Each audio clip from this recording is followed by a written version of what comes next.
76వ గణతంత్ర దినోత్సవం సందర్భంగా రూరల్ పోలీస్ స్టేషన్ లో జరిగిన వేడుకలు ఎంతో ప్రాధాన్యతతో సాగాయి. అధికారులు, పోలీసులు మరియు స్థానిక ప్రజలు ఈ కార్యక్రమంలో భాగస్వాములయ్యారు. CPI Ramakrishna, SI CH Kishore, ఎస్ఐలు, హెడ్ కానిస్టేబుల్, హోంగార్డులు, సిబ్బంది తదితరులు ఉన్నారు.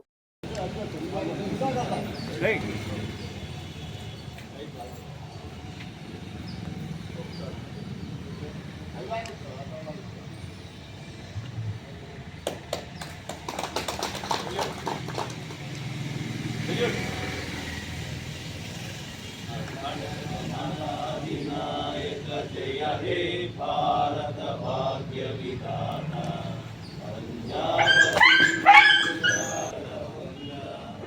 विंध्य हिमाचल यमुना उच्चल जलसितरंगा तव शुभ नामे जागे तव शुभाशिष